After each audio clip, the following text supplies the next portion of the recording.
दोस्तों Jayaprakash power ventures limited की बात करें स्टॉक के अंदर आज कुछ नरमी दिखाई दे रही है। स्टॉक दबाव में दिखाई दे रहा है, लेकिन क्या यहाँ पे गिरावट बड़ी होने वाली है या फिर यहाँ से एक शानदार बाउंस बैक फिर आने वाला है। वैसे जेपी पावर को लेकर बहुत सारी अपडेट है जिनको हम एक एक करके डिस्कस करेंगे। ये एक छोटा पैनी स्टॉक जो ऑलरेडी बड़ा मल्टीबैगर रिटर्न तो दे चुका है, लेकिन क्या इससे भी शानदार रिटर्न दे सकता है, क्योंकि ये ऑलरेडी 3 डिजिट पे था 2008 के पहले। तो क्या उस लेवल तक जा सकता है, समझने की कोशिश करेंगे इस वीडियो के माध्यम से। और आने वाले समय पावर सेक्टर में क्या संभावना है, क्योंकि कंपनी का थर्मल पावर प्लांट का कामकाज है, एक हाइड्रो इलेक्ट्रिक पावर प्लांट भी है। लेकिन जैसे कि सरकार ने अपना गोल सेट किया कि आने वाले 2030 तक 500 गीगावाट की कैपेसिटी को आने वाला रिन्यूएबल एनर्जी के माध्यम से, तो क्या इसका कुछ नुकसान होगा, इन सारी बातों को समझने की कोशिश करेंगे इस वीडियो के माध्यम से।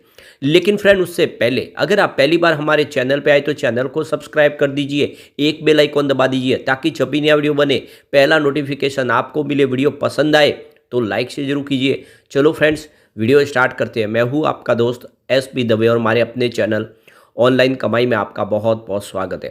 तो सबसे पहले अगर हम BSE सेंसेक्स की बात कर ले तो सभी 11:30 के आसपास का टाइम में BSE सेंसेक्स 71,434 के स्तर पर है, जहाँ पे देख दो कि 47 पॉइंट की तेजी यानी 0.067% की तेजी है। फिलहाल बाजार में थोड़ा सा दबाव दिखाई दे रहा है, सीमित दायरे में ट्रेड कर रहा है और अभी फिलहाल डायरेक्शन को तलाश रहा है बाजार। लेकिन दूसरी तरफ निफ्टी एनर्जी में तो काफ़ी बड़ी गिरावट दिखाई दे रही है। 34,089 के स्तर पे 137 पॉइंट की बड़ी गिरावट है, यानी 0.40% डाउन निफ्टी एनर्जी, और इसका असर यहाँ पे हमें जेपी पावर में भी देखने को मिल रहा है। अब जो स्टॉक पिछले दिनों जबरदस्त दौड़े थे, चाहे जेपी पावर और रिलायंस पावर, उनमें सब में प्रॉफिट बुकिंग शुरू हो चुकी है, क्योंकि काफ़ी ज़बरदस्त दौड़े कम समय में। अब आप देख सकते हो स्टॉक की शुरुआत फ्लैट हुई 16.45 की, जो कल की क्लोजिंग थी।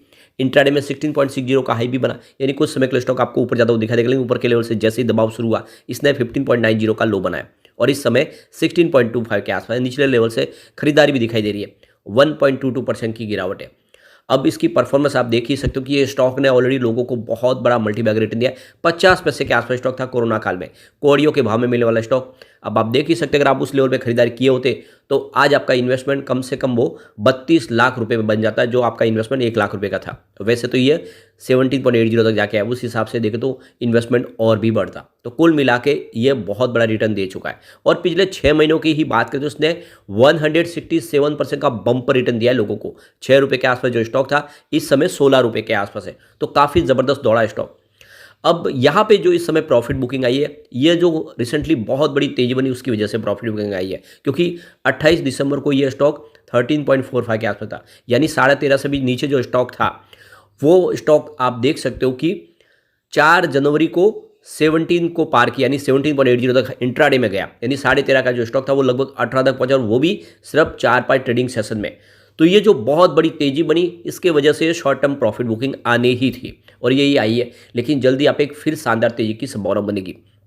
अब यहाँ पे इसके वॉल्यूम में थोड़ा सा ठहराव दिखाई दे रहा है। देख सकते हो कि पिछले 1 महीने पहले इसका 16 करोड़ का वॉल्यूम था, 7 करोड़ की डिलीवरी उठाई गई थी। 1 वीक पहले 21 करोड़ का वॉल्यूम था, 9 करोड़ की डिलीवरी उठाई गई थी। कल 13 करोड़ का वॉल्यूम था, 6 करोड़ की डिलीवरी उठाई गई थी, और आज भी सुबह सुबह 5 करोड़ का वॉल्यूम हो चुका है। अभी देख सकते हो कि 11 बजे के आसपास का टाइम है, पूरा दिन बाकी है, तो वॉल्यूम देख सकते हो कि कल जितना तो हो ही सकता है।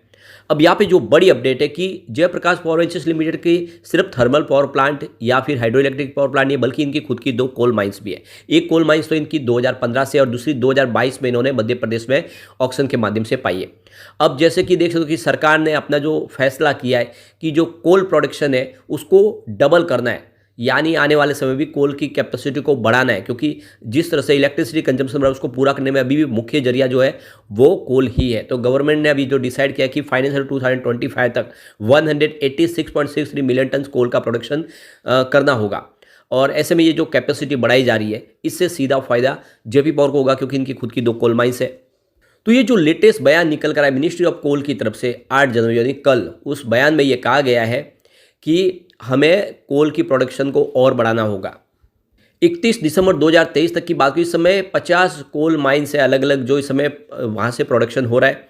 इसमें से 32 है वो पावर सेक्टर के एलोकेट की गई और 11 नॉन दूसरे प्रोडक्ट के लिए यानी दूसरे सेक्टर के लिए, आप समझ लीजिए जैसे स्टील सेक्टर वगैरह भी है उसके लिए यहाँ पे सरकार की तरफ से अलॉट की गई है।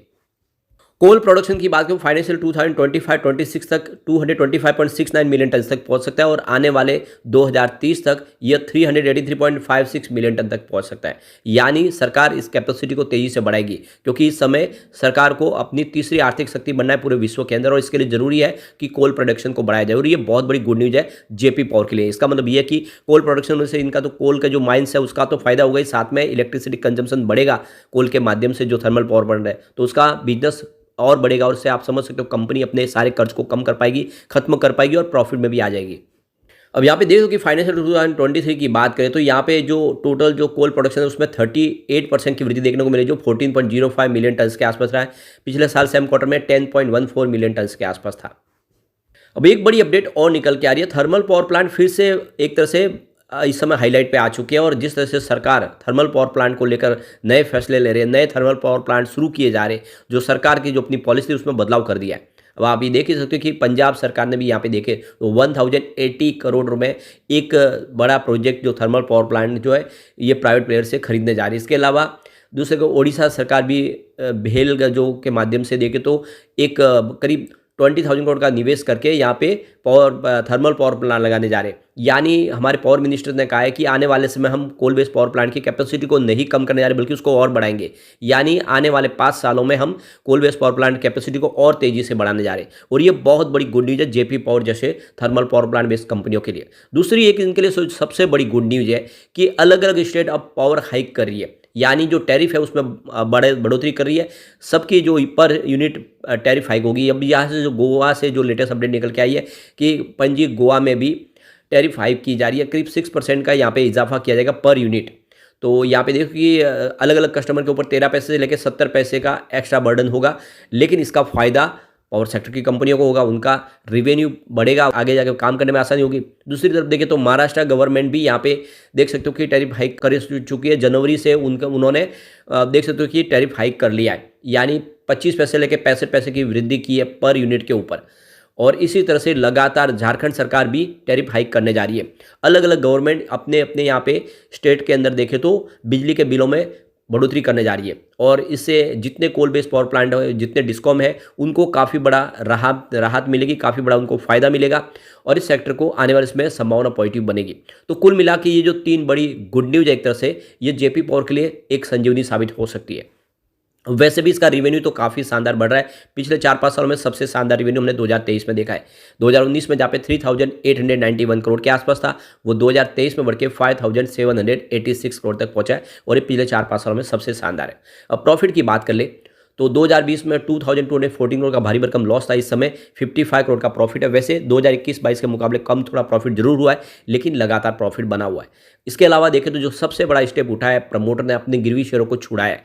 2022 में जहाँ पे 94.63% के शेयर गिरवी थे सितंबर में, वो सितंबर 2023 में 79.20% के आसपास है। यानी लगातार गिरवी शेयरों को छुड़ाया जा रहा है। आने वाले समय सारे गिरवी शेयर छुड़ा लिए जा सकते हैं, ये बहुत बड़ी बात है। इसके अलावा जो सबसे अच्छा इसके लिए पॉजिटिव पॉइंट वो है कि सितंबर 2022 में जहाँ पे एफआई की होल्डिंग 3.38% थी, वो सितंबर 2023 में बढ़ के 4.65% हुई। तो एफआई भी इस स्टॉक के अंदर लगातार जम के खरीदारी कर रहे हैं, उनका भी रुझान पॉजिटिव बना हुआ है। और डीआई की होल्डिंग थोड़ी सी कम हुई है। सितंबर 2022 में जहाँ पे 22.25% थी, वो सितंबर 2023 में घट के 21.72% तक आई। तो थोड़ा सा डीआई का निवेश कम जरूर, उन्होंने अपना प्रॉफिट बुक किया, लेकिन एफआई बहुत जबरदस्त और जम के खरीदारी करे। इसके अलावा जनरल पब्लिक की होल्डिंग भी यहाँ पे घटी है। सितंबर 2022 में जहाँ पे 50.37% के आसपास थी, वो सितंबर 2023 में घट के 49.64% के आसपास आई। कुल मिला के इस स्टॉक में लॉन्ग टर्म का नजरिया लेकर निवेश किया जा सकता है। अगर आप शॉर्ट टर्म इन्वेस्टर हैं तो फिलहाल इस समय इस लेवल पे खरीदारी न करें, अभी इसमें दबाव की संभावना बनी हुई है।